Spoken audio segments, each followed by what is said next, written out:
Le cours précédent a porté sur la notion de respect en général et le respect dans le couple en particulier. Comment transformer notre foyer en un véritable petit palais plein d'harmonie. Aujourd'hui, nous allons parler des relations parents-enfants. En termes plus précis, la mitzvah de Kibud Horim, le respect des parents. Tout le monde sait qu'au sommet du devoir du respect envers son prochain se trouve le respect des parents. Et dans la Torah, cette mitzvah est extrêmement importante. Elle figure dans l'étape de la loi, c'est la 5e des 10 commandements, juste après celui du Shabbat. Cette mitzvah, elle est répétée à plusieurs reprises dans la Torah écrite et dans la Torah orale. Citons par exemple la Mishnah Pe'ah. Et la Mishnah Pe'ah qu'on retrouve aussi dans le Sidur Tfila, dans le livre de prière. Elle figure dans la bénédiction de la Torah. Alors, qu'est-ce qu'il est écrit? Elu dvarim she'adam oseotam ochel perotehem ba'olam hazeh והקרן קיימת לו לעולם הבא, ואלו הם כיבוד אב ואם, גמילות חסדים וכו'.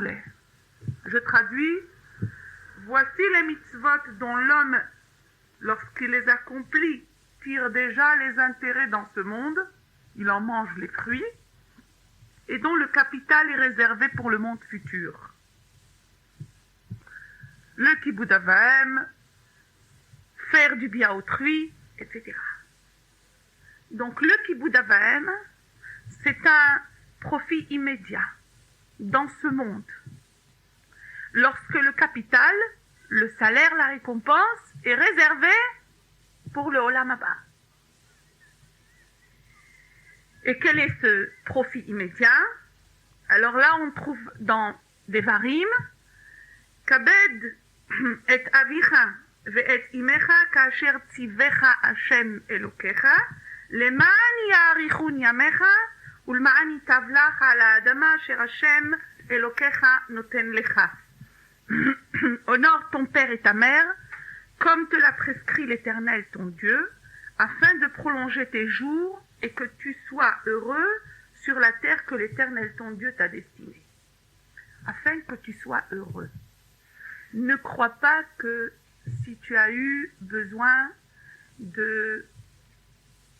d'investir de ton temps, de tes biens, parfois pour le respect de tes parents, pour servir tes parents, ne crois pas que c'est à ton détriment. Au contraire, tout le temps que tu leur as donné, tu vas le gagner. Comme on l'a dit, c'est un profit immédiat. Dans ce monde, tu vas voir tout de suite les résultats dans ce monde. Ta vie sera prolongée. Par le zéchout de cette mitzvah, ta vie sera prolongée. Tu auras des biens, tu seras heureux. Là, il faut signaler que la Torah n'a pas l'habitude de nous donner la raison des mitzvot. En fait, nous avons juste 2 exceptions. Et pourquoi? Pour qu'on puisse faire les mitzvot sans penser au salaire. 2 exceptions, nous l'avons dit, celle de Kibud av va'em et celle de Shiluach Haken, celle de renvoyer la mère oiseau avant de prendre les œufs ou les oisillons. Ne pas le faire aux yeux de la mère, pigeon, la renvoyer, prend pitié de la mère, et après on prend les œufs comme on prend les œufs de la poule, etc. Et là aussi, dans cette mitzvah, il est écrit la même récompense que celle de Kibud, de respect des parents. Lema'an itav lach v'yarichun yamecha, afin que tu sois heureux et que ta vie sera prolongée. Alors nous avons ici 2 mitzvot. En fait, ce sont 2 échantillons de mitzvot, un échantillon de 2 mitzvot. L'une très facile à accomplir, celle de renvoyer la mère oiseau avant de prendre les petits oisillons, et l'autre très compliquée et très difficile à faire, celle de respecter ses parents. Tous les jours, tous les moments, toute la vie. Et on nous donne la même récompense. Pourquoi? Pour nous dire de ne jamais faire le tri entre les mitzvot. La récompense des mitzvot, laisse-la pour le Olam Haba. Ça, là-bas, tu comprendras qui est plus importante, quelle était la moins importante. Une mitzvah se présente à toi, tu l'as fait. Tu penses pas à un retour quelconque. Cependant, nous avons aussi un autre point qu'on apprend par là. C'est que lorsque la Torah a voulu choisir un exemple d'une mitzvah très difficile à accomplir, elle a pris celui du mitzvah de Kibud Avaim, le respect des parents. Et de plus, nous voyons ici qu'il y a un encouragement spécial pour nous pousser à faire cet effort. Ta vie sera prolongée, tu auras des biens, tu seras heureux. Pourquoi? Pourquoi est-ce qu'on a besoin d'être encouragé? Et pourquoi est-ce que cette mitzvah est tellement difficile à accomplir? Eh bien, la réponse d'abord est bien simple. Les parents aiment donner à leurs enfants. Ils sont poussés par un sentiment de dévouement naturel et constant. Alors l'enfant, il s'habitue à cette générosité, il devient réceptif, il oublie d'être reconnaissant et devient même exigeant. Pourquoi c'est pas comme ci? Pourquoi c'est pas là? Pourquoi c'est pas plus? Pourquoi c'est pas moins? Et la Gemara nous souligne une nature humaine. Av merachem al bno, ve ben eno merachem al abba. Le père, il est poussé à avoir pitié de son fils. Mais le fils, il n'a pas pitié de son père. C'est-à-dire, c'est une tendance. Donc, c'est une tendance par rapport à l'enfant. Il est réceptif, il s'habitue à voir ses parents donner constamment. Il faut qu'il fasse un grand effort sur lui-même afin de remercier sur chaque chose, même les petites choses, depuis les petites choses jusqu'aux grandes choses que les parents font envers nous. Ne pas recevoir les choses comme automatiques. Vous savez, le Midrash nous raconte un point très important, très intéressant. Il dit tout commence par le début. Adam Arishon, lui a été un papa. Donc il a développé en lui l'amour paternel. Mais il n'a pas eu de parents en chair et en os. Donc il n'a pas pu développer l'amour filial par rapport à ses parents en chair et en os. Alors c'est pourquoi dans la nature humaine, nous avons donc l'amour paternel qui est beaucoup plus fort et beaucoup plus puissant que l'amour filial. Le besoin de donner des parents et l'ingratitude naturelle des enfants. La Torah, elle vient, elle nous encourage, elle nous pousse, elle nous ordonne, un des 10 commandements, d'être reconnaissant par rapport à nos parents. Tout d'abord parce qu'ils nous ont donné la vie. La vie, c'est le cadeau le plus précieux que l'homme a reçu. Chaque matin, le Yehudi, il ouvre les yeux et qu'est-ce qu'il dit? Modé ani lefanecha. Merci mon Dieu de m'avoir donné encore un jour de vie. Et pourtant, combien de gens se plaignent de ce beau cadeau? Ou bien n'en font pas cas et le gâchent bêtement. Alors, la Torah vient nous enseigner à être reconnaissant, à remercier. Encore un jour de vie, encore merci. Ceux qui nous ont donné la vie, combien on doit les remercier? Ils nous ont donné le plus beau cadeau qu'on a reçu. C'est pourquoi dans le cas d'un enfant abandonné, lorsqu'il aura retrouvé ses parents, la Torah exigera de lui de remplir la mitzvah de Kibud Avaim, du respect de ses parents, biologiques, naturels, dans toutes les règles. Ne fût-ce que pour le fait qu'ils lui ont donné la vie. À plus forte raison, lorsque nous avons eu, Baruch Hashem, des parents dévoués, qui nous ont tellement donné. Faites un petit peu le compte seulement de l'argent qui a été dépensé pour nous depuis notre enfance jusqu'à ce qu'on a grandi et il continue toujours à donner. Faites un petit peu le compte des nuits passées à nos côtés, des tracas, des soucis qu'on a causés, du temps passé pour nous. Vous savez, supposez que vous êtes abandonné dans une ville où vous ne connaissez personne, mal vêtu, sans argent, affamé, vous ne savez pas où aller.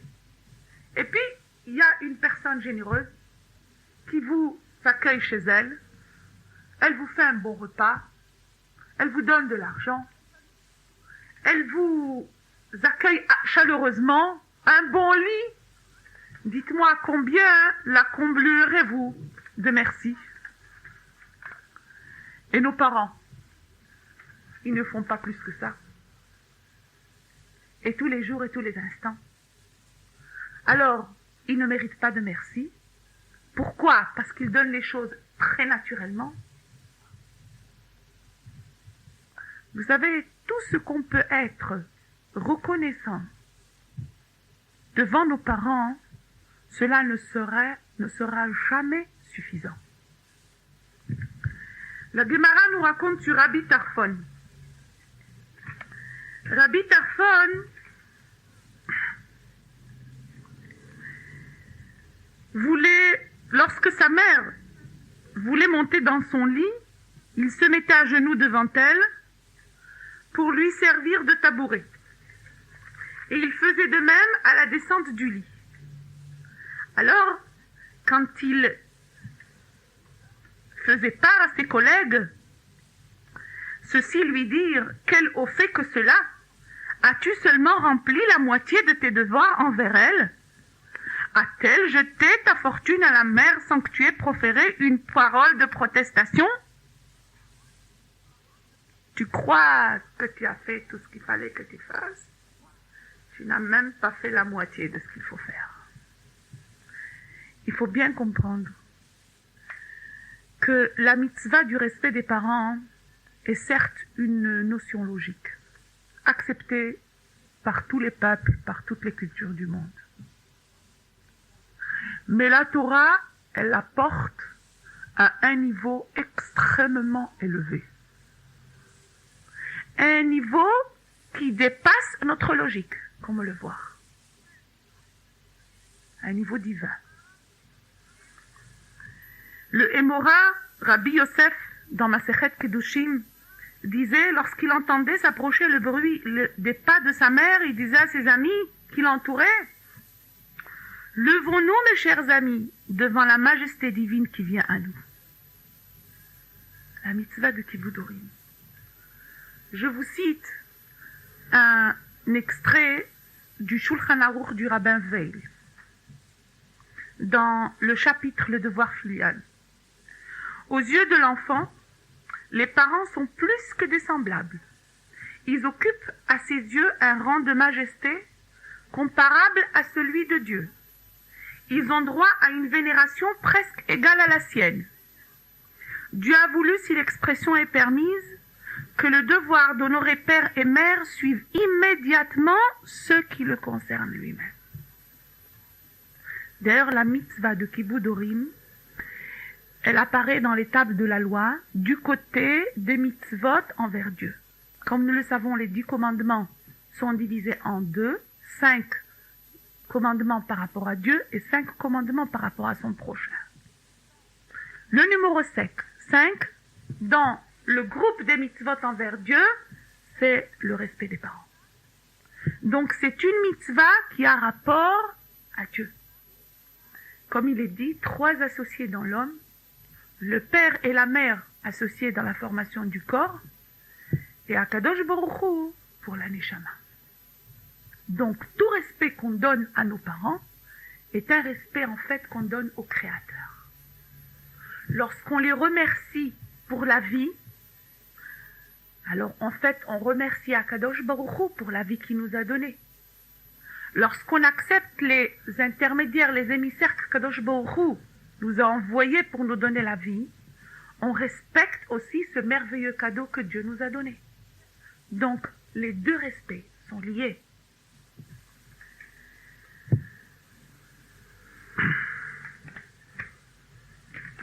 La mitzvah de Kibud Av Va'em, elle est aussi toujours liée à la mitzvah du Shabbat. On les voit, toujours on voit ces deux mitzvot l'une à côté de l'autre. D'abord dans l'étape de la loi. La 4e parole, c'est Zachor Veshamor et ta Shabbat le Kadesho. Tu respectes et tu observes le Shabbat. Et la 5e parole, honore et honore ton père et ta mère. Et puis aussi Amara. 3 mois avant la réception de la Torah, Akadosh Baruch Hu a donné 2 mitzvot aux enfants d'Israël pour les préparer à recevoir les mitzvot. En avant-goût des mitzvot. Et quels ont été les mitzvot choisis? Le Shabbat d'un côté et la mitzvah de Kibud Av Va'em de l'autre. Donc ce sont 2 mitzvot qui sont toujours liés. Même dans la façon dont on les applique. Nous avons les mitzvot positifs du Shabbat, comment honorer le Shabbat. Nous avons les mitzvot de ne pas faire, c'est-à-dire comment observer le Shabbat, qu'est-ce qui est assour. Il en est de même aussi pour la mitzvah de Kibud Orim. Nous avons la mitzvah de les chabed, d'honorer, de vénérer, de respecter. Et de l'autre côté, de les craindre, de ne pas les critiquer, de ne pas les contrarier, etc., etc. Et plus que cela, nous avons un verset explicite dans Vaïkra. Ish imo ve'aviv tira'u ve'chabetotai tishmoru ani Hashem. Chacun craindra sa mère et son père et respectera mes Shabbatot, car je suis Dieu l'Éternel. Donc, l'un est lié à l'autre. Le Shabbat, c'est le témoignage que Dieu a créé le monde. Le respect des parents et le témoignage c'est reconnaître qu'on a droit à la vie. Donc, profaner le Shabbat, c'est comme nier ses parents. Ces 2 mitzvot, elles ont la même essence. Elles sont liées intimement, comme on l'a dit. Le Shabbat, il a une importance capitale dans les mitzvot envers Dieu. Keneged kol mitzvot. De même, le Kibud Av Va'em a une importance capitale par rapport aux mitzvot de son prochain. Ben Adam Lachavero.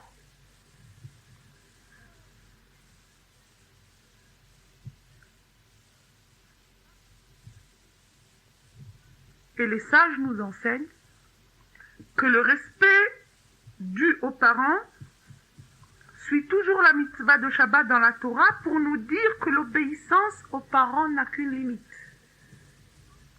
Les parents sont aussi tenus d'obéir à l'observance du Shabbat et à l'observance des mitzvot. En fait, si ton père te dit profane le Shabbat par exemple, et le Shabbat sert ici d'exemple pour toutes les autres mitzvot, tu ne devras pas l'écouter. C'est la seule limite de la mitzvah de Kibud Orim. Nous en parlerons plus tard. À part cela, la mitzvah de Kibud Orim, elle est illimitée. Le respect est illimité. Il est porté à un niveau presque divin. Comme on l'a vu avec Rabbi Yosef, qui a dit « Levons-nous, mes chers amis, devant la majesté divine » quand il a entendu les pas de sa mère.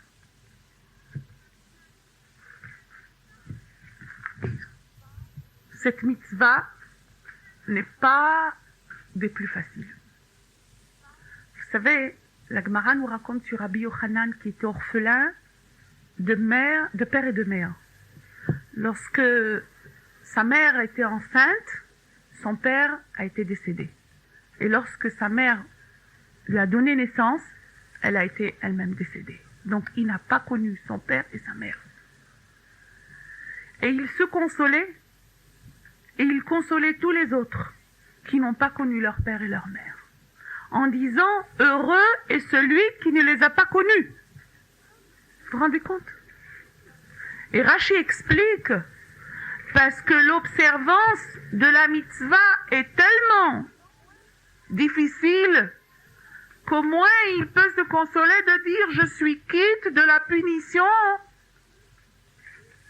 dans la transgression d'une telle mitzvah ». À tel point, cette mitzvah, elle est puissante, elle est forte.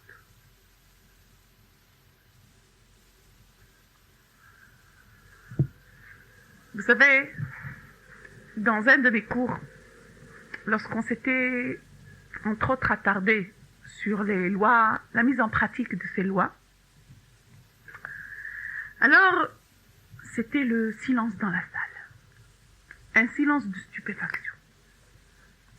Mais tout de suite, l'auditoire est passé à l'attaque.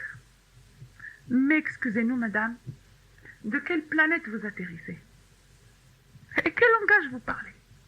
Vous croyez que cela convient à notre époque?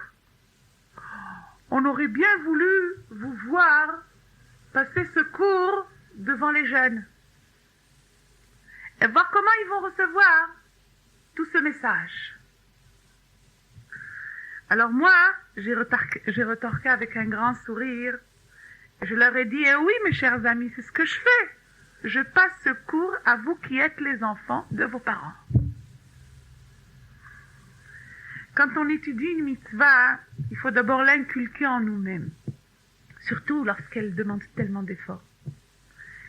Et servir d'exemple avant de pouvoir l'inculquer à nos enfants. Mais pourtant on se pose la question, pourquoi est-ce que cette notion de respect, telle qu'elle est présentée et représentée par la Torah, elle nous paraît-elle si dépassée et exagérée? Pourquoi est-ce que les prescriptions de la mitzvah nous semblent presque irréalisables? Certes, on trouve encore des milieux où ce langage est utilisé naturellement, et où on enseigne ces lois intégralement à l'école, à la maison, bien que la difficulté existe toujours à tous les niveaux, comme on l'a dit. Mais en tout cas, le principe au moins y est, le message, il est resté très ancré. Alors, qu'est-ce qui se passe dans le monde moderne? Là, vraiment, ce n'est pas évident. Le respect des parents n'est pas chose évidente. Il est pris à son niveau le plus bas. En tout cas, nous sommes loin des notions telles que la Torah nous les a présentées. Et pourquoi? Eh bien parce que là, l'enfant est roi. Et tout le monde est à son service. Vous savez, les rôles sont pratiquement inversés. On pourrait presque dire « Honore ton fils et ta fille, afin de raccourcir ta vie et dépenser tous tes biens. Crains ta fille et ton fils, signé Ligue des parents en démission. »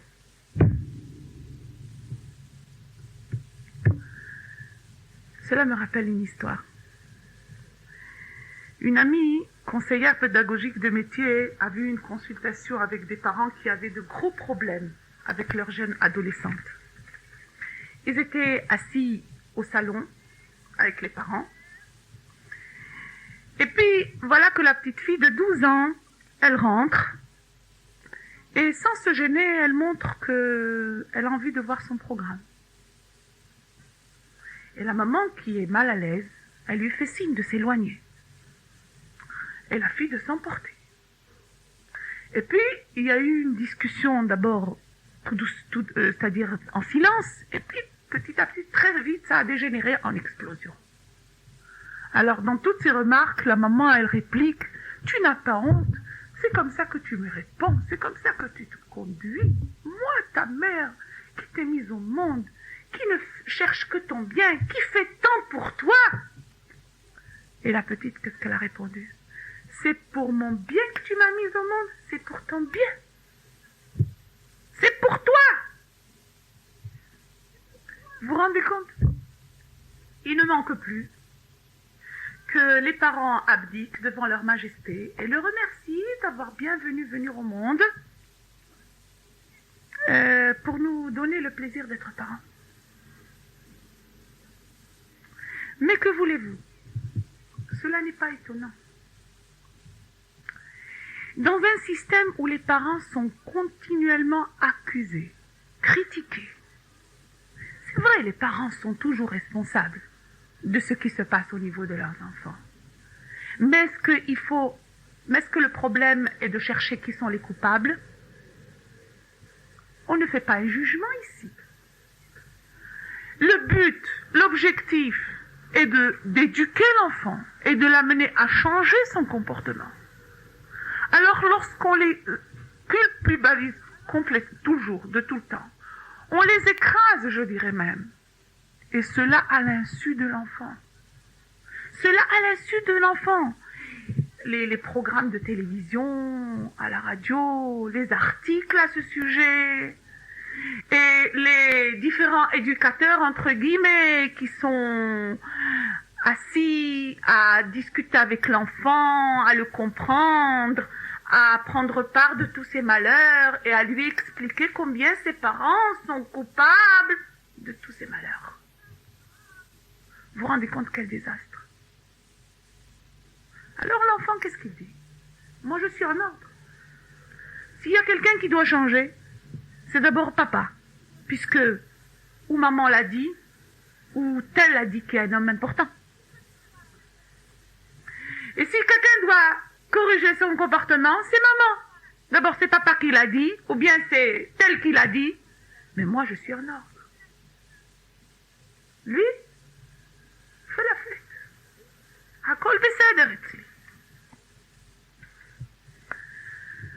Comme on l'a dit, c'est une véritable tragédie.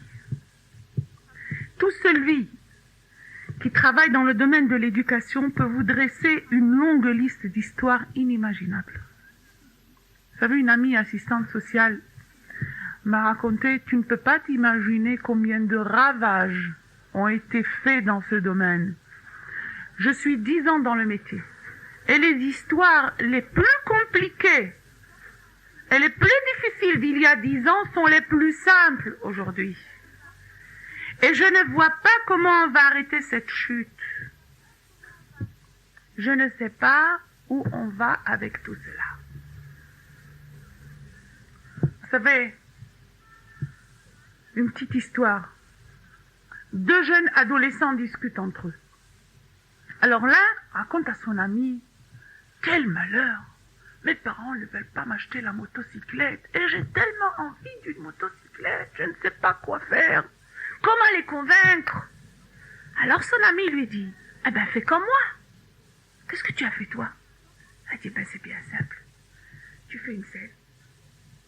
Tu dis que dans cette maison tu es mal compris, que tu es malheureux, que tu veux faire mettre fin à cette vie. Tu sors en claquant la porte. Tu ne laisses pas d'adresse. Tu te caches chez ton ami. Et les parents, ils vont courir, ils vont te chercher. Paniquer. Tout le monde va les culpabiliser. On va leur dire, c'est pas comme ça qu'on se conduit envers des jeunes. Et vous croyez, c'est comme ça les jeunes d'aujourd'hui. Il faut pas être très dur, etc., etc. Alors, quand ils vont vous découvrir, ils vont acheter la meilleure motocyclette.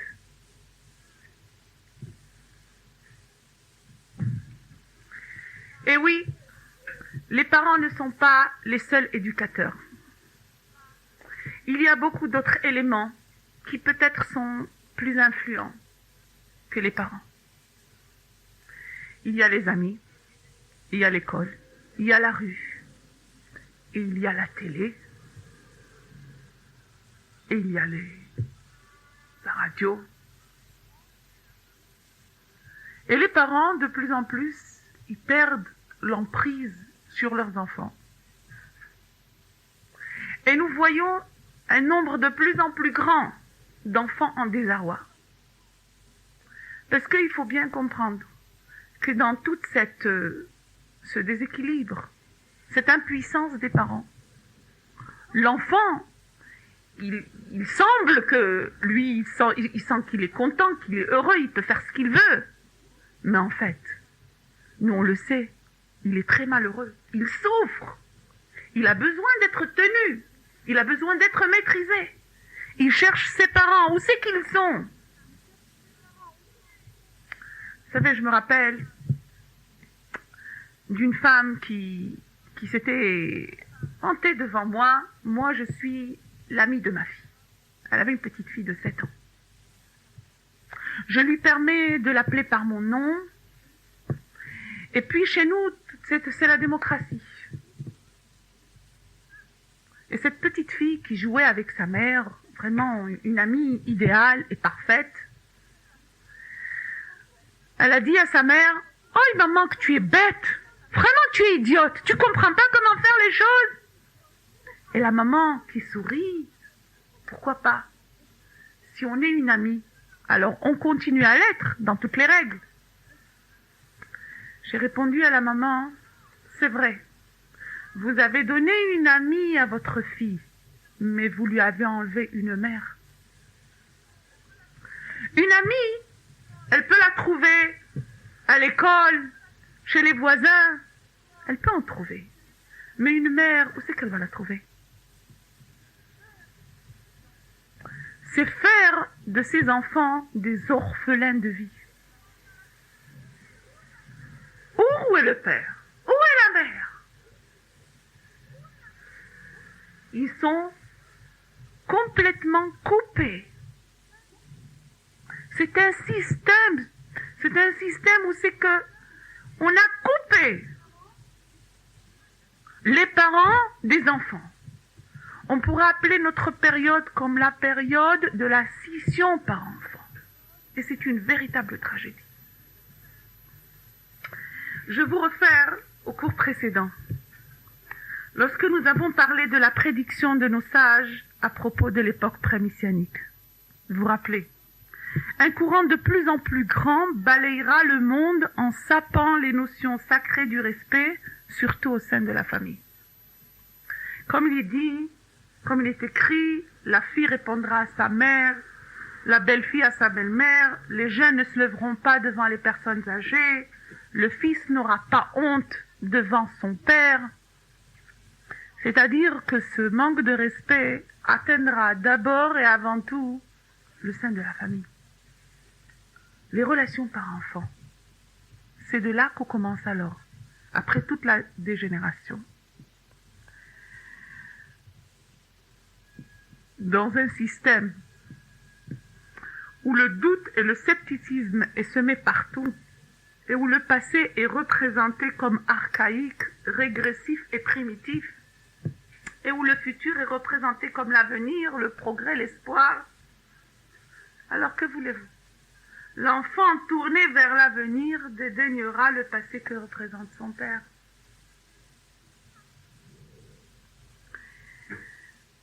Je me rappelle une histoire du Rav Kamenetsky, une des grandes personnalités en Amérique d'il y a une génération.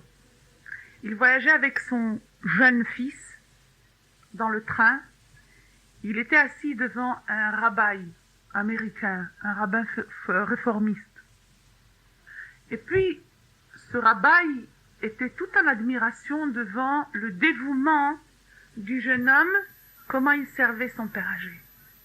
Avec quelle humilité, avec quel empressement. Alors, il n'a pas pu se retenir. Il a dit, vraiment, je vous admire. Je reconnais que ce sont des scènes qu'on ne trouve plus chez nous. Le Rav Kamenetsky a répondu calmement, « Je vais vous dire pourquoi.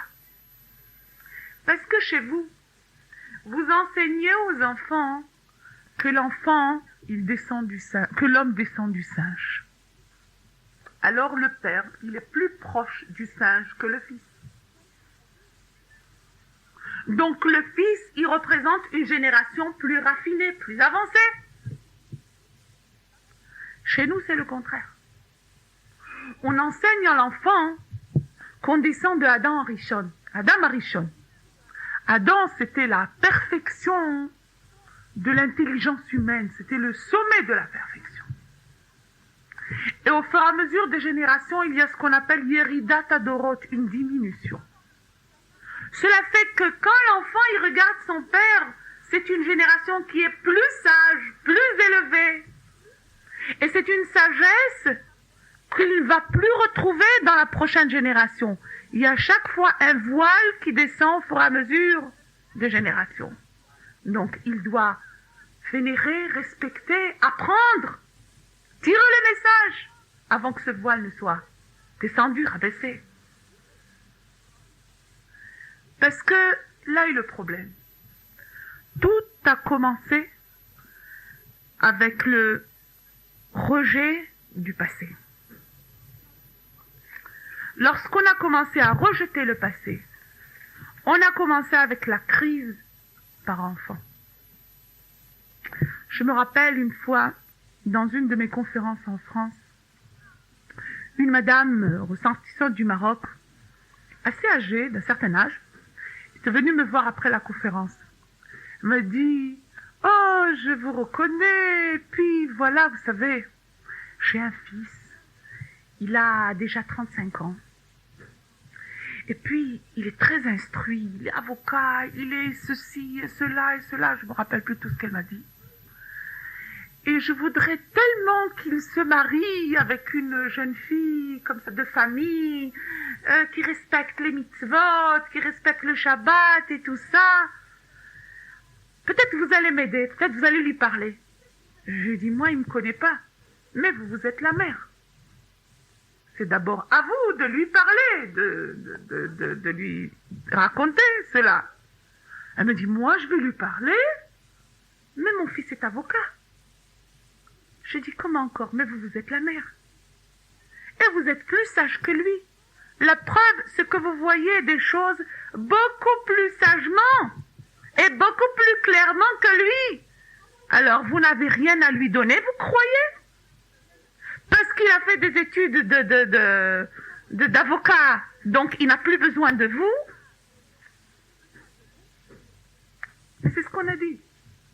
C'est ce rejet du passé. C'est ce dédain envers tout ce qui fut une fois.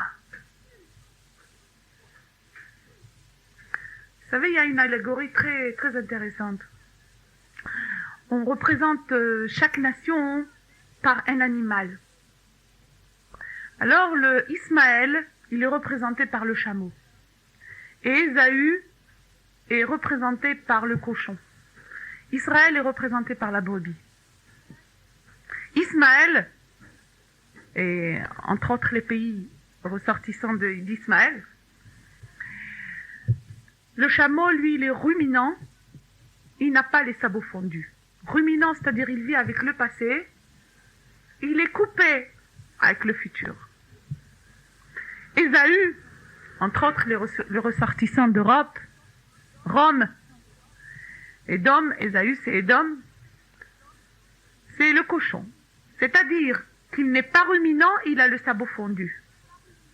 Il est tourné vers le futur, vers le progrès, vers l'avenir, il est coupé du passé. Israël, c'est la brebis. Elle est ruminante, elle a les sabots fondus. Elle lie le passé avec le futur. Le passé avec le futur. Là, nous avons dit, a commencé la crise parent-enfant avec ce rejet du passé. Une des dames dans mon cours est venue me dire, c'est vrai, moi j'ai fait un certain rejet par rapport à la tradition que m'ont inculqué mes parents, mais j'étais pas insolente. J'étais une fille très respectueuse. Et mes enfants, vraiment, je ne les reconnais plus dans leur comportement envers moi. Je les dis, mais vous avez fait ce rejet ébloui par la civilisation moderne. Vous avez commencé ce processus. Mais vous avez vécu dans une ambiance de respect. Alors vous avez continué l'ambiance de respect. Parce qu'on se sent bien dans cette ambiance. On est heureux dans cette ambiance. On est rempli. Vos enfants, ils ont fait un rejet encore plus grand. Donc ils se sont éloignés encore plus. Les enfants de vos enfants, ils vont faire un rejet encore plus grand. Ils vont s'éloigner encore plus. Et c'est proportionnel. L'insolence est proportionnelle. Lorsqu'on dédaigne le passé, on dédaigne les parents qui représentent le passé. Je me rappelle, à l'âge de 13 ans, mes parents m'avaient inscrite dans une école religieuse. J'avais fini l'alliance et on m'avait inscrite dans l'école religieuse. J'étais venue raconter ça à ma professeure, ma mehanechet. Alors elle me regarde, et avec un dédain, vraiment j'oublierai jamais ça. Elle me dit, ah, quelle école tu as été inscrite? Ah oui, mais je connais l'avant-garde de nos grands-mères religieuses. J'étais retournée chez mes parents tout en pleurs. Moi, une petite fille, je ne savais pas, je comprenais rien. Mais heureusement que mes parents étaient déjà intelligents et qu'ils ont tenu bon. Vous savez, c'est un sujet qui est très douloureux. Chaque fois que j'en parle avec beaucoup de peine. Dans un des cours que j'ai passé à ce sujet-là, un cours des Olim Khadashim, des émigrants de France, elles m'ont dit, vous savez, c'est vrai qu'il y a un courant d'insolence. Là, on le voit aussi en France, on ne peut pas le nier. Par rapport à l'école, aux professeurs, etc. Mais quand on est monté en Israël, on a trouvé 10 fois plus, 100 fois plus. Là, on pourrait même dire angoissé, on a besoin de tenir très très bien nos enfants. Je leur ai répondu, je vais vous expliquer pourquoi. Parce que dans les années 48-50, on a voulu créer un nouveau type de juif. Le juif moderne, le juif du XXe siècle. Alors, ces communautés séfarades qui sont montées en masse, elles étaient loin de toutes ces notions-là. On a essayé de les détacher de l'obscurité de la diaspora, de tout ce passé primitif. Quand on a vu qu'on n'a pas réussi avec les parents parce que c'était des notions qui étaient trop inculquées en eux, alors on a pris les enfants. On a coupé systématiquement les enfants du patrimoine des parents.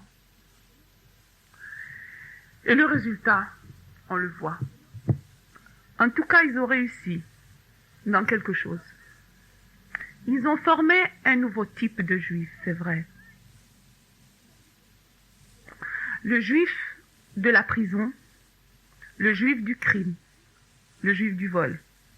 Ça, c'était un type de juif qui n'existait pas, qui n'a jamais existé, ou qui a existé à un nombre tout à fait minime, presque inexistant, durant la longue diaspora.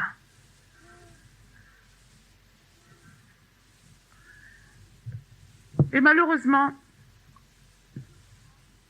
ce processus, cette dégénération, elle continue. Comme elle a dit, mon amie, je ne vois pas qui va arrêter cette chute. Cette impuissance des parents envers leurs enfants, lorsqu'ils sentent qu'ils ont d'autres éducateurs, à part eux. Que leur parole, elle est contredite par un tas d'éléments extérieurs. Et nous assistons aussi à une génération de parents qui eux-mêmes ont été victimes, si vous voulez, de cette scission, de ce déséquilibre, et qui transmettent ce déséquilibre à leurs enfants avec plus de force, et plus d'influence, et plus d'accent. Et c'est pourquoi les ravages qui se font de plus en plus, les histoires les plus difficiles d'il y a 10 ans, ils paraissent comme les plus simples d'aujourd'hui. Et comme on l'a dit, tout a commencé par le rejet du passé. Vous savez, la dernière prophétie du dernier des prophètes, le prophète Malachi. Alors il est écrit: Zichru Torat Moshe Avdi, Hine Anochi Sholeach Lachem et Elia Hanavi, Lifne Boyom Hashem Hagadol Vehanora, Veheshiv Levavot al Banim, Velev Banim al Avotam. Je traduis: souvenez-vous de la loi de Moïse, mon serviteur. Or, je vous enverrai Élie le prophète, avant qu'arrive le jour de l'Éternel, jour grand et redoutable. Lui, il ramènera le cœur des pères à leurs enfants et le cœur des enfants à leurs pères. Avant la venue du Mashiach, Akadosh Baruch Hu va nous envoyer Élie le prophète pour préparer l'humanité à rentrer dans une nouvelle ère, dans une nouvelle époque. Et quelle est la mission importante que Eliyahu Hanavi va avoir à accomplir? La plus importante de toutes. Il reliera le cœur des enfants aux pères et le cœur des pères aux enfants. Il fera cette liaison passé et futur. Il reliera la boucle détachée et rattachera le maillon par enfant. Tu veux apprendre l'histoire juive, tu veux connaître son secret, tu veux savoir comment le peuple juif a subsisté à travers toutes ses souffrances. Alors, Binush not dordo, observe le fil de l'histoire. Sh'al avicha v'yomru lecha zekenecha v'yagdu lecha. Interroge ton père, il te dira. Tourne-toi vers tes aïeux, ils te raconteront.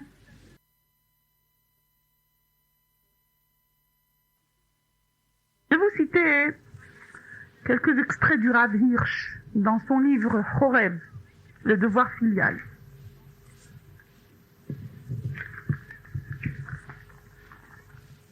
Obéis-leur en toutes choses. Garde-toi de leur causer de la peine, de les contrarier, de les irriter. Force-toi de leur apporter de la joie, de la satisfaction et du bonheur. Montre que tu es heureux de les respecter. Ne prends pas, n'occupe pas leur place en public ou à la maison. Ne les contredis pas ouvertement. En cas de besoin, fais-le délicatement en te gardant de les toucher. Ne justifie pas leurs paroles, car en justifiant leurs paroles, tu insinues que tu peux également les juger. Or, tu n'as pas le droit de juger tes parents, à plus forte raison de les critiquer. Combien nous sommes loin. Lève-toi devant ton père et ta mère quand ils apparaissent. Ne les appelle jamais par leur nom. S'ils t'ont fait du mal, s'ils t'ont blessé en public, même au point de jeter tes biens à la mer, tu essayes toutefois de sauver ce que tu peux, sans les blesser ou les réprimander. Accepte et supporte avec patience ce que Hachem t'a ordonné, de respecter ton père et ta mère. Maintenant, s'ils ont besoin de toi, alors tu le fais avec joie. Tu le fais avec le sentiment que tu ne fais pas un retour quelconque. Tu fais ton devoir. Parce que tout ce que tu peux leur retourner, tu ne feras pas encore la moitié de ton devoir. Qu'est-ce qu'il est écrit? Chalkel halbesh shmor ve'achzik et avicha ve'et imecha. Alecha les charetam ke'eved ne'eman. Tu dois les nourrir, les habiller, les soigner en cas de besoin, même à tes dépens. Sers-les tel un serviteur devant son maître. La façon de faire ici est extrêmement importante. Comme nous l'avons dit, sois heureux. Montre-toi que tu es heureux de les respecter. Tu fais pas ça par contrainte, mais tu es heureux de le faire. Et puis, sers-les quand tu les sers. Alors, sers-les tel un serviteur devant son maître. Maintenant, s'ils ont besoin de tes soins, par exemple, si tu es médecin ou dentiste, garde-toi de leur donner toi-même tout traitement qui leur causerait fût une petite blessure, piqûre ou soin dentaire. Là, je vais avancer une explication. Vous savez, dans la Torah, injurier ou frapper chas v'shalom son père ou sa mère est un acte passif de mort. Alors que par rapport à toute autre personne, c'est un acte qui est très mauvais, qui demande un dédommagement quelconque, mais en tout cas pas la mort, pas la pénitence de mort. Envers ses parents, injurier, chas v'shalom, ou frapper, c'est être passible de mort. Si le Beth Din ne le fait pas, le Beth Din shel Mata, les êtres humains ne le fait pas, Kadosh Baruch Hu lui juge. Passible de mort, chas v'shalom. Alors, comme c'est très grave, donc même dans le cas où c'est qu'on le fait pour leur soin, pour leur bien, il faut le faire très délicatement. Si personne ne peut le faire à ta place, d'abord essaye que quelqu'un d'autre le fasse. Maintenant, tu peux pas, il n'y a pas, ou bien si les parents ils demandent, ils préfèrent que ce soit toi, fais-le délicatement en t'excusant 1000 fois. Là, c'est la lara. Maintenant, ce respect des parents, c'est éternel. Il ne finit pas avec la mort. Il continue même après la mort. D'abord, le principal respect, c'est d'abord quand ils sont âgés, qu'ils ont besoin de nous. Parce que alors là, les parents ont besoin pas seulement d'un soutien matériel de leurs enfants, mais surtout d'un soutien moral. Ils se sentent abandonnés, ils se sentent qu'ils sont pas sûrs d'eux-mêmes, ils ont peur. Ils ont besoin de sentir ce soutien moral. Je suis soutenu, j'ai mes enfants à côté. Après leur mort, chaque fois que tu rappelles leurs souvenirs, tu le fais en les bénissant. Zichronam livracha lehaya olam haba. Et la première année, tu les rappelles en disant Hareni kaparat mishkavam. Là, c'est très fort. Je suis prêt à prendre leur souffrance s'ils doivent souffrir dans notre monde. Parce que, vous savez que les lois de deuil sur les parents, c'est 12 mois. Alors que sur les autres proches, c'est 1 mois. Et les 12 mois, c'est la période où c'est que l'homme, il est jugé dans le ciel. Donc toute cette période de jugement. Le fils, il porte le deuil ici. Et comment qu'est-ce qu'il dit devant Dieu? Je suis prêt à prendre leur souffrance s'ils doivent souffrir dans l'autre monde. S'il y a un jugement quelconque contre eux, alors je suis prêt à prendre. Parce que souffrir dans ce monde, c'est beaucoup plus facile que souffrir dans l'autre monde. Pourquoi? Parce que les relations parents-enfants sont éternelles. Comme justement les parents sont les semblables, elles sont plus que des semblables, ils sont à l'image de Dieu. Donc ce lien, il est aussi éternel. Et le fils, il fixe la place du père dans le Olam Haba. Et le père continue à donner de ses mérites par rapport à ce qu'il a fait dans ce Olam, dans le Olam Hazé, il continue à donner à ses mérites à ses enfants. On demande toujours Zchut Avot, le mérite de nos pères, qu'ils nous aident à faire telle ou telle chose.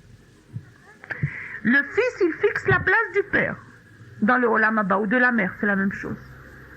Le fils ou la fille, c'est la même chose. C'est-à-dire que Si le père, par exemple, il n'était pas méritant, et qu'il a laissé un enfant tzaddik dans ce monde, les mitzvot que l'enfant il fait, ils vont aider le père dans le ciel.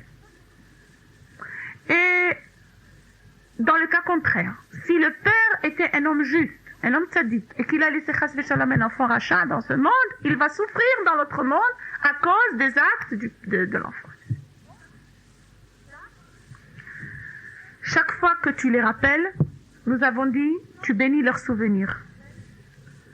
Honore ceux qui les ont honorés, évite ceux qui les ont déshonorés. Chaque fois que tu peux les honorer à ta place, enlève de ton kavod et donne-leur ce kavod. On raconte sur le Rav Shmulevitz, qui était un grand Rav d'il y a une génération. D'abord, il avait un père qui était enseignant d'enfants. Et lui, le Rav Shmulevitz lui-même, c'est une grande personnalité. Et chaque fois que le Rav Shmulevitz rappelait son père, il tremblait. Il parlait avec une émotion très très grande. Et il racontait avec quel dévouement, avec quel midotovot son père enseignait les enfants. Et quand c'est-à-dire une fois ses disciples sont venus lui demander, on va mettre par écrit tous les cours que le Rav nous a dit.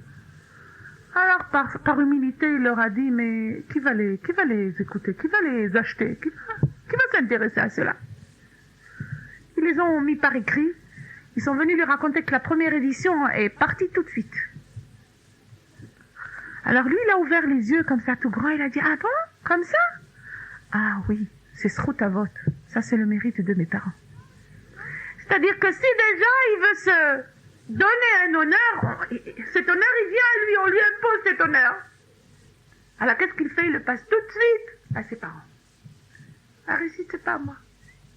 C'est leur méritage. C'est parce que j'ai eu des parents comme ça, si grands, si élevés. C'est le Srout Avot.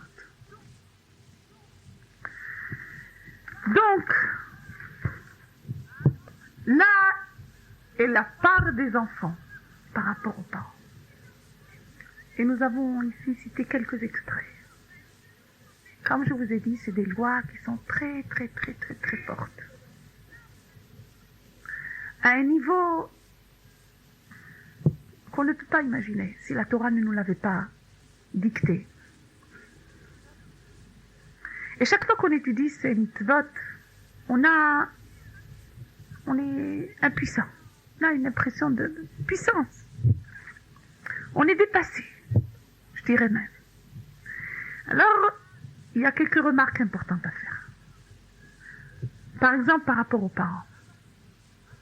Qu'est-ce qu'il est dit? Abba hamochel al kvodo, kvodo machul. Si le père veut dispenser son fils sur telle ou telle marque de kavod, le fils est quitte. Bon, au moins une part des avérotes qui vont descendre. Et la deuxième remarque, les parents seront indulgents vis-à-vis des enfants, ils ne leur imposeront pas trop de lourdes obligations, ils ne leur demanderont pas trop de grand respect. Ils pardonneront avec bonté les fautes de leurs enfants. C'est-à-dire que les parents, ils doivent aider les enfants à ne pas avoir une trop grande punition dans l'accomplissement de cette mitzvah. Il faut qu'ils soient indulgents, il ne faut pas qu'ils leur demandent des choses que le père il sent que c'est impossible, c'est trop dur par rapport à cet enfant. Alors ne le mets pas devant cet obstacle. Pardonne, si tu aimes ton enfant, pardonne-lui avec bonté leurs fautes. C'est-à-dire, on est tenu d'inculquer la mitzvah de Kiboud Horim. On va encore l'enseigner par la suite, surtout dans notre prochain cours. Comment inculquer, c'est-à-dire à nos enfants, ce message. On est tenu de le faire. Mais dans notre cœur, on pardonne toujours. Alors, les parents pardonnent toujours les fautes des enfants. Mais les enfants ne doivent pas compter sur la bonté des parents. Chacun doit faire ce qu'il doit faire.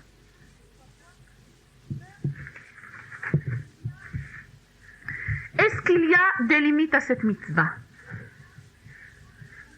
En train de la monter, on ne voit pas. Alors, est-ce qu'il y a des limites? La réponse est oui et non. Dans le Vaïkra, il est écrit Imo ve'aviv tira'u ve'et shabbatotai tishmoru. Vénérez, craignez chacun père et mère, et observez mes shabbats, je suis l'Éternel votre Dieu. Rashi, lorsqu'il y a conflit entre le respect des parents d'une part et l'observance du Shabbat de l'autre, on donnera la priorité au Shabbat, car le verset conclut Ani Hashem Elokechem, je suis votre Dieu à vous et à vos parents, eux aussi doivent m'obéir. Donc il y a une limite au mitzvah kibud avaim.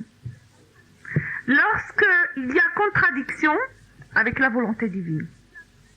Il ne s'agit pas ici d'une obéissance aveugle, mais plutôt d'une prise de responsabilité. Et je vais vous citer un extrait du Shulchan Aruch du Rabbin Veil, toujours dans le devoir filial. Comment il faut se conduire dans un cas de conflit, de contradiction, comme nous avons dit. Dans le cas de graves conflits entre l'obéissance à Dieu ou à ses parents, le fils et la fille s'efforceront à expliquer aux parents avec douceur la grande obligation dans laquelle ils se trouvent et à leur procurer par des marques de respect dans les autres domaines les compensations précieuses pour effacer leur insatisfaction. Donc, c'est limité d'un côté, c'est illimité de l'autre. Craindre, c'est limité. Respecter, c'est illimité. Tu dois obéir d'abord à Dieu avant d'obéir à tes parents. Tu dois vérifier, une fois adulte bien sûr, chaque acte s'il est selon la volonté de Hakadosh Baruch Hu. Mais d'un autre côté, tu dois faire très attention comment leur présenter la chose. Par exemple, les parents disent « Ah, ça y est, tu ne le rends plus, visite le Shabbat, tu nous as oubliés depuis que tu as fait ta teshuva. » Comment encore? Depuis que j'ai fait ma teshuva, j'apprends de plus en plus à vous apprécier, à vous respecter. Je ne peux pas venir le Shabbat parce que je suis tenue d'observer le Shabbat. C'est Akadosh Baruch Hu qui me l'a ordonné. C'est Akadosh Baruch Hu qui me l'a ordonné. C'est-à-dire, je le fais par obéissance à Dieu. Je ne le fais pas par un intérêt quelconque. Je le fais par obéissance à Akadosh Baruch Hu. Mais je vais vous rendre visite samedi soir, un autre jour, peut-être 2 fois et 3 fois plus qu'on ne le faisait auparavant. Parler avec délicatesse et chercher à leur donner une compensation. Pour qu'ils sentent qu'ils n'ont pas perdu un enfant, ils ont gagné un enfant. La Torah, elle relie les parents et les enfants. Seulement, il y a des parents qui veulent se montrer maîtres absolus de cette mitzvah du respect des parents lorsque cette mitzvah a été donnée par Dieu, qui a ordonné aux parents même. Voilà comment je veux que vous observiez mon mitzvot. Alors, on ne peut pas prendre quelque chose et laisser tous les autres. Il faut tout recevoir, tout ce qu'on a reçu. Ah, mais tu vois, ça, c'est ce qu'on appelle le respect des parents dans la Torah. C'est vrai. Mais la même Torah qui a ordonné de respecter ses parents, elle a ordonné aussi de respecter le Shabbat, de respecter les mitzvot. On ne peut pas prendre une mitzvah et laisser tomber les autres.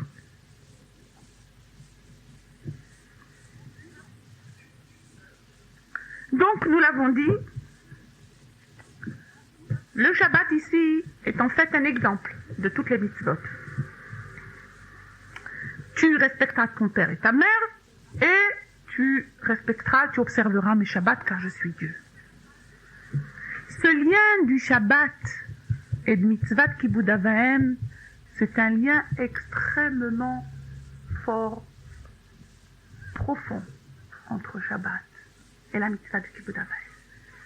Et là, nous allons avancer un autre point qui mérite une étude tout à fait particulière parce que c'est le point le plus important de notre exposé. Le Shabbat, il nous donne un avant-goût du Olam Haba. il nous fait sentir notre Neshama Yetera. La mitzvah du Kibud Avahem,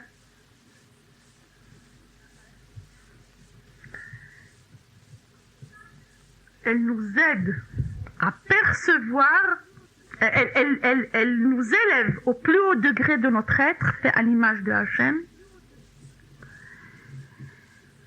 et elle nous aide à arriver à l'élévation morale la plus élevée, à laquelle nous devons aspirer.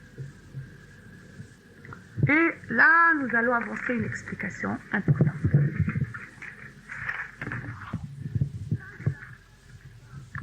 Le principal de la mitzvah est le travail dans le cœur. Certes, nous avons vu quelques mises en pratique, mais le principal de cette mitzvah, c'est le travail qui va se faire dans le cœur. Je vous cite le Chayei Adam, un livre des lois. Ikar hakavod hu ha'aracha shebalev v'yidame be'enav shehem gdolim v'nichdedei aretz af shebe'enei she'ar bnei adam enam hashuvim klal. Je traduis l'essentiel du kavod, l'essentiel de cette mitzvah, et l'estime qu'on porte à nos parents dans notre cœur.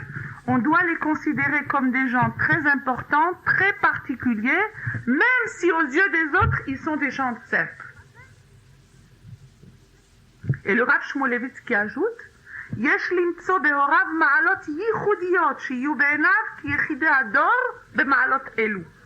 Chacun a le devoir de trouver en ses parents, quels qu'ils soient, des valeurs particulières et exceptionnelles. C'est-à-dire qu'il y a ici un travail qui doit se faire en nous pour considérer, pour rehausser nos parents au niveau le plus haut. Leur trouver des qualités particulières que d'autres personnes n'ont pas.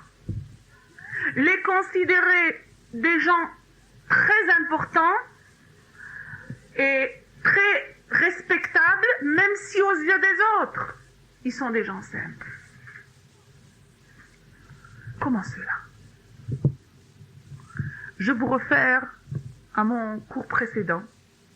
Lorsque nous avons étudié le Pirkei Avot, ne dédaigne aucun être humain, car chacun a son heure.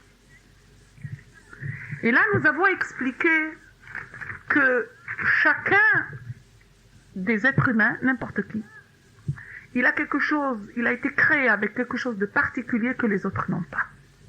Seulement, ces qualités, elles sont en potentiel. Et c'est à lui de les mettre en relief. Ce n'est pas toujours qu'il arrive, qu'il réussit à cela. Parfois, le chinour, l'éducation, des facteurs extérieurs, donc l'ont empêché. Ils ont mis en relief le mauvais côté, alors que le bon côté, il est enfoui en eux. Il s'agit pour les enfants d'approfondir leur regard envers leurs parents et de voir ce bon côté des choses, ce bon côté de leur neshama, en passant à côté des défauts. En passant à côté des défauts, en fermant les yeux sur tout ce qui est mauvais et en s'arrêtant principalement sur ce qu'ils ont de bon. Et il est écrit dans la Torah, Arur makle aviv ve'imo. Maudit est celui qui mésestime son père et sa mère dans son cœur, qui les dévalue. Il ne s'agit pas ici de les critiquer ou bien de les juger. Il s'agit ici de les dévaluer. S'il les a dévalués, s'il sent un certain mépris, un certain dédain dans son cœur, alors qu'à l'extérieur, c'est l'enfant le plus respectueux. Cet homme-là, qu'est-ce qu'il est dit sur lui? Il est maudit de Hachem. Il n'est pas béni de Akadosh Baruch Hu. Il ne peut pas avoir la bénédiction de Akadosh Baruch Hu tant qu'il mésestime ses parents dans son cœur. Vous vous rendez compte? Là, je me rappelle dans un cours, c'est qu'on avait étudié, c'est-à-dire ces éléments, une des femmes est venue me dire, alors là, vous m'avez complètement embrouillé. Là, je comprends plus rien. Parce que, Moi, dans ma jeunesse, j'avais eu beaucoup d'heures avec mes parents. Je ne pouvais pas, c'est-à-dire accepter les erreurs qu'ils faisaient, les différences entre les enfants. Et puis, j'avais beaucoup de critiques. J'étais même sortie de la maison. Bref. J'ai fait ma teshuva et les rabbinim m'ont appris que les parents, c'est les parents et qu'il faut continuer à les respecter à tout prix. Alors j'ai appris. Ça a été dur, ça a été long, mais j'ai appris qu'il faut continuer à respecter, à leur parler délicatement, à ne pas les juger, à ne pas les critiquer, à essayer de les satisfaire, à passer à côté des défauts. Et j'ai réussi. Mes parents, d'ailleurs, ils ont dit, on a gagné une fille, on n'a pas perdu. Mais vous ne pouvez pas me demander de les estimer dans mon cœur, parce que j'ai beaucoup de critiques. Quand je me suis mariée, la première des choses que je me suis promis, c'est que de telles erreurs, je ne les répéterai pas chez moi. Alors, qu'est-ce que vous voulez de moi? Que je me mente? Est-ce qu'il faut ici mentir à soi-même? J'ai souri et je lui ai dit, écoute, je vois que tu es une fille très sage. Je te connais, je vu aussi comment tu éduques tes enfants, avec quelle responsabilité. Vraiment, tu as de très bonnes qualités. Mais dis-moi, toutes ces bonnes qualités, d'où c'est que tu les as reçues? Elles sont venues comme ça? Tu les as héritées de tes parents. Seulement chez tes parents, tu les as pas vus en relief. Ils sont enfouis dans leur neshama.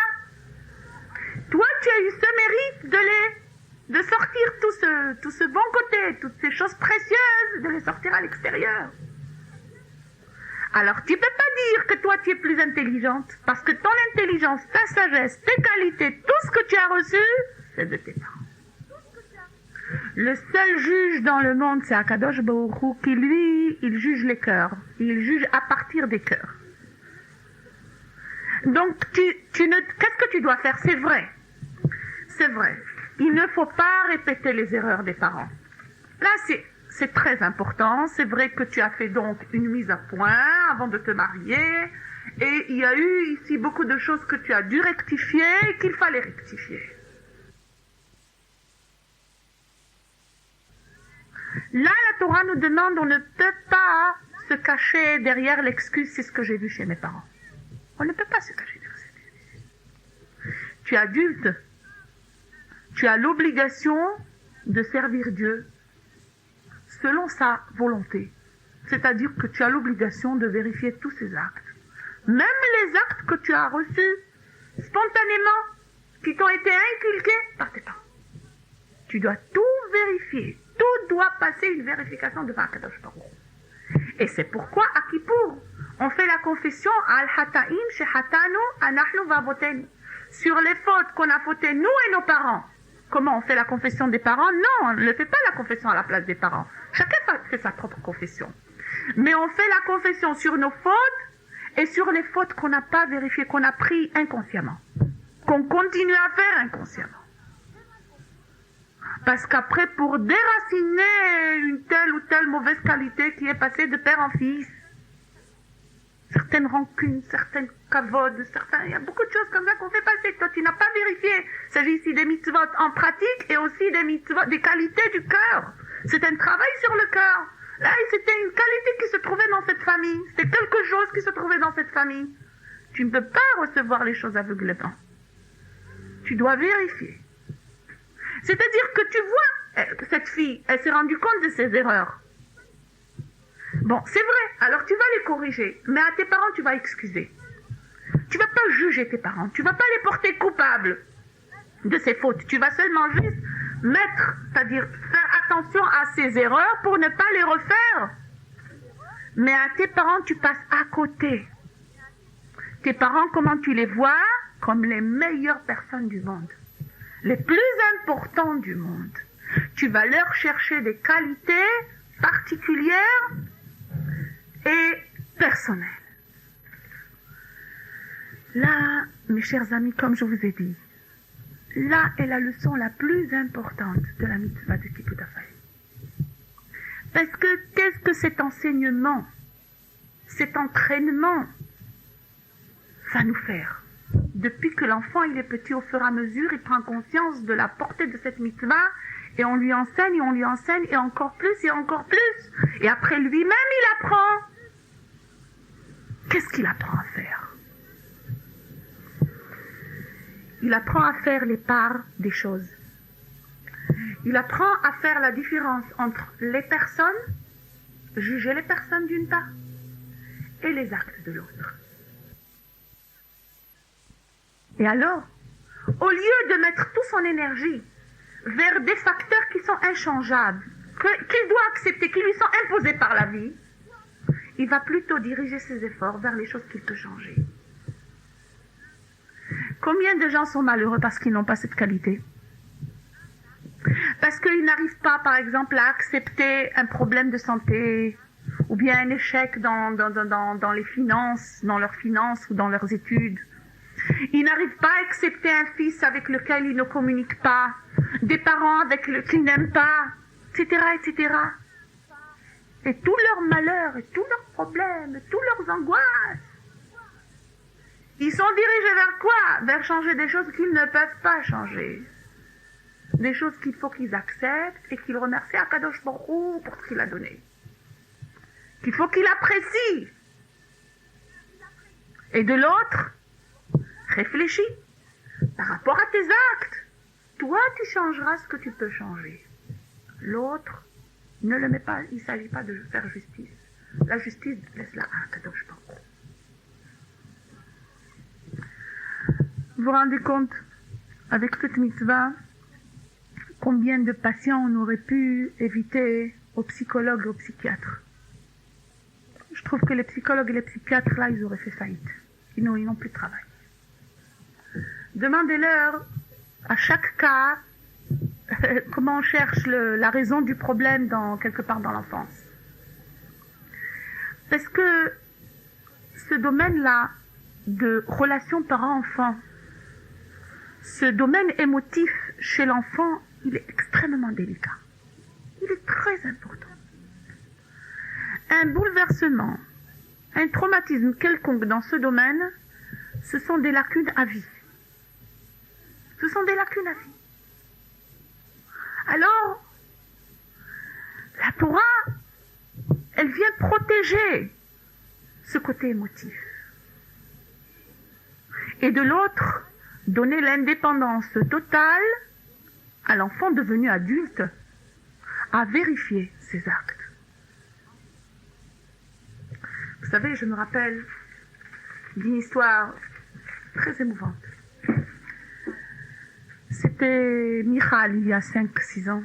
Michal était venue chez moi, c'était un petit peu avant Rosh Hashanah. Elle m'a raconté son histoire. Quand elle était jeune, elle avait beaucoup de heurts, c'est-à-dire de conflits, surtout envers son père. Elle avait fait l'armée, et puis après l'armée, elle avait rencontré un homme infirme qui lui avait plu, et qu'elle a décidé de se marier avec lui. C'était lui qui lui convenait. Elle l'a amené chez ses parents. Alors son père, il a été catégorique. Quoi? Ma fille unique, parce qu'elle avait 2 frères et elle, c'était la fille unique. Ma fille unique va se marier avec un infirme. Mon gendre unique, ça va être un infirme. Jamais de la vie. Il n'en est pas question. Ça a été la guerre. Le combat. La lutte. Elle avait décidé, comprise ou mal comprise, elle allait faire ce qu'elle avait envie de faire, et elle s'est mariée avec cet homme-là. Bien sûr, le père l'a mise en quarantaine. Il a interdit à la mère, au frère, de lui adresser la parole. Il n'était pas au mariage.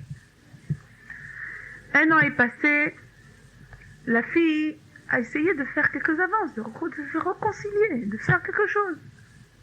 Il n'en était pas question. Le père ne cédait pas.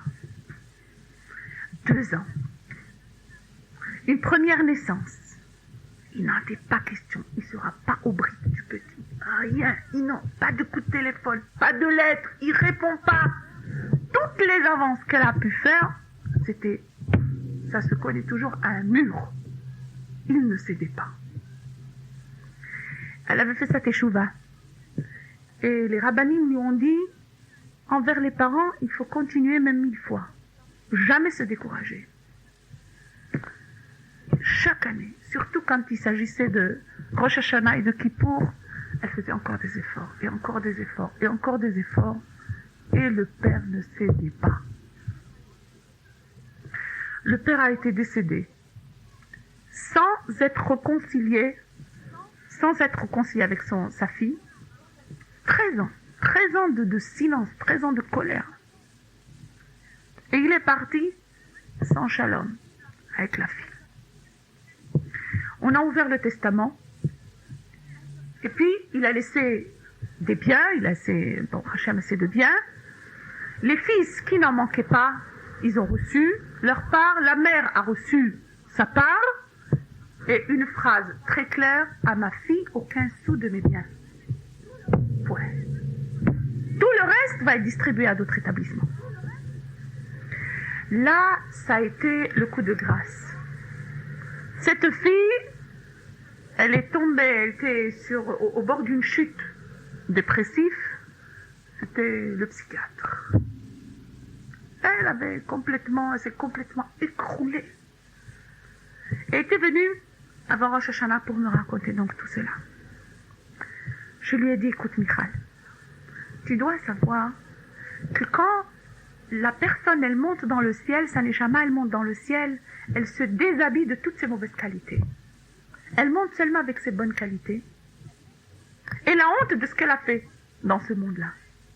En tout cas, à partir de l'autre monde, elle voit beaucoup plus clairement les choses qu'elle a fait dans ce monde.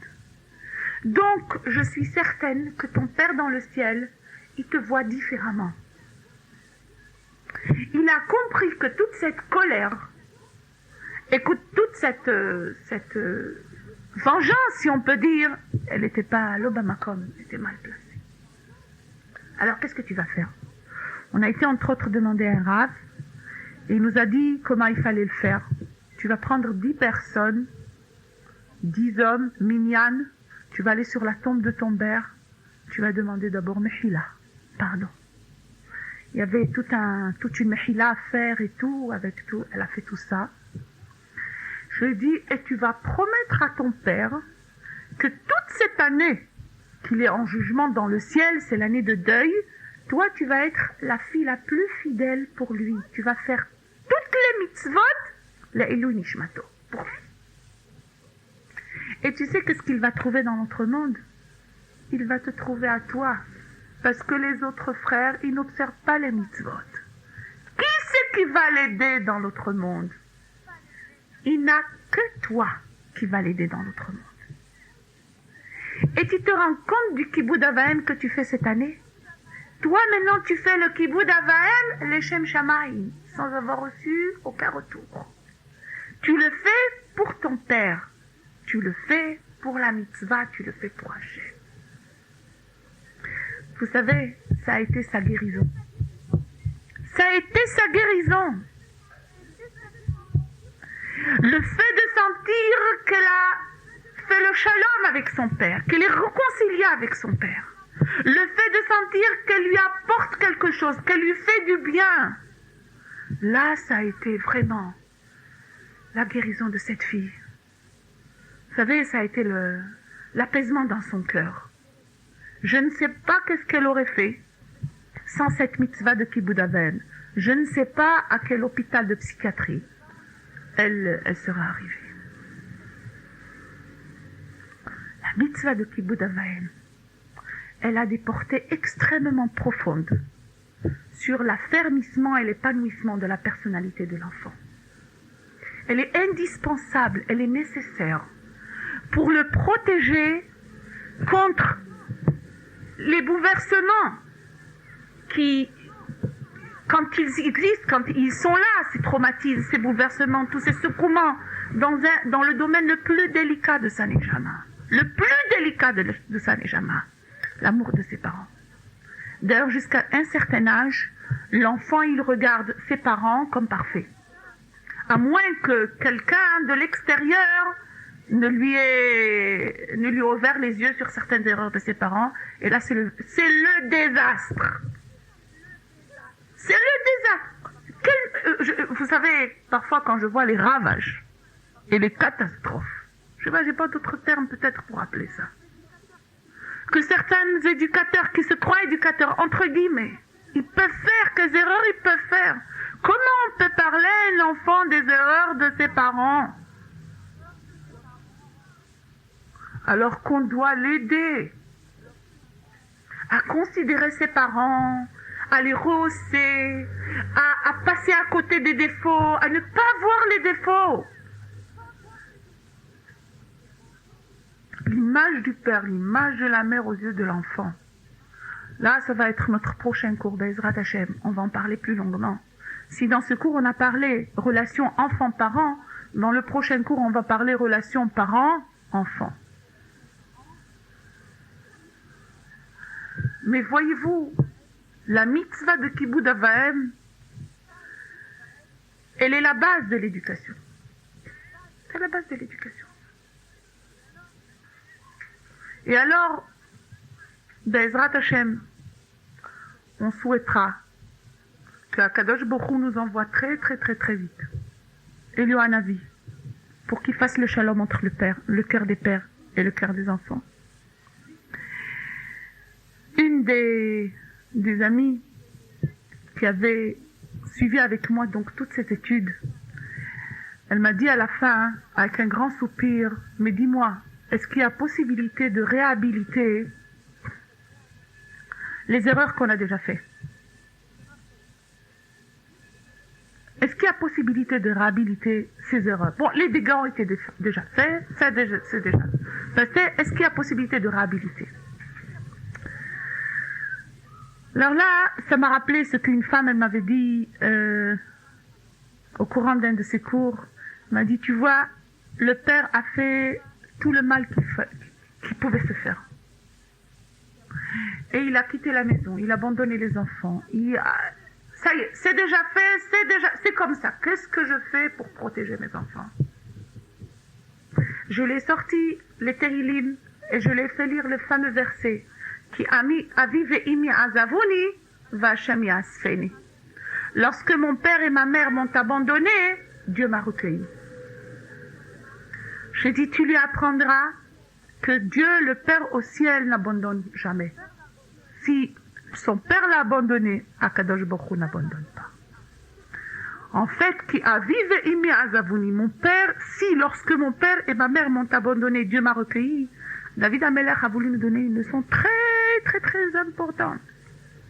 Si tu sens que tu as des lacunes par rapport à tes parents, qui t'ont pas donné tout ce qu'il faut qu'ils te donnent, alors reporte-toi à ton Père au ciel. Essaye de les combler par la émouna que tu as en lui qui te comprend, lui qui t'aide, lui qui t'aime. Il te comblera tout ce qui te manque par rapport à tes parents. Et par rapport à tes parents, continue à les respecter. Supporte avec patience ce que Hachem t'a ordonné. Supporte avec patience ce que Hachem t'a ordonné de respecter ton père et ta mère. Alors, cette mitzvah de Kibboud Avaim, elle a un profit immédiat. C'est-à-dire que quand on décide de la faire rentrer à la maison, on voit très vite les résultats. Vous savez, c'était le cas d'une petite fille qui, malheureusement, à 12 ans, elle avait passé une grave maladie. Et elle avait eu des traitements très douloureux. Les parents étaient très dévoués à ses côtés, ils lui ont beaucoup donné. Et cette fille devenait de plus en plus insolente. Vraiment, c'était arrivé à un point où elle injuriait ses parents, elle se comportait d'une façon terrible. La mère, qui était désorientée, Elle est partie, elle a demandé à la psychologue de l'hôpital comment il fallait qu'elle se conduise envers cette fille. Et la psychologue lui a répondu presque avec colère. Et alors, qu'est-ce que tu veux? Cette fille, elle souffre. Sur qui elle va sortir sa souffrance si c'est pas sur ses parents? C'est-à-dire, vous, parents, supportez. C'est vrai, oui. Mais la fille, elle, pour son éducation, pour sa neshama. Et puis pour l'exemple qu'elle sert devant les autres enfants, c'était l'aînée. Alors je lui ai conseillé la chose suivante. Je lui ai dit, regarde, quand la fille, elle est insolente envers toi, toi tu passes à côté, tu ne répliques pas. C'est le père qui va réhabiliter ton kavod. Tu sais, tu ne peux pas parler comme ça, maman. Comment tu peux te permettre? Et puis, maman qui a parlé, comment? Et puis, tu sais, cette mitzvah, elle est tellement importante. Tu as vu ce qui est écrit dans la Torah? Que ta vie soit prolongée, que tu sois heureux. Tu as tellement besoin de ces bénédictions et de ces berachot. Comment tu peux te permettre c'est-à-dire de transgresser cette avéra? La mitzvah de respecter sa mère est une mitzvah extrêmement importante. Et dans le cas contraire, lorsque la fille a été insolente envers le père, c'est la mère qui va réhabiliter le kavod du père. À la fille, à qui j'ai eu donc une discussion à laquelle j'ai expliqué très longuement l'importance de la mitzvah du respect des parents, je lui ai dit, tu sais, dans la vie, celui qui sait dire merci, c'est lui l'homme heureux. Celui qui ne sait pas dire merci, c'est un homme qui est très malheureux. Et on a donné beaucoup d'exemples autour de cette chose-là. Je lui dis donc, à partir de maintenant, pour que tu sois heureuse, pour que tu te sentes bien, tu vas apprendre à dire merci. Il faut apprendre à dire merci pour les petites choses d'abord. Alors on sait dire merci aussi pour les grandes choses. Chaque semaine, tu vas écrire une lettre à tes parents. Où c'est que tu vas essayer de mettre en détail toutes les petites choses sur lesquelles tu dois dire merci.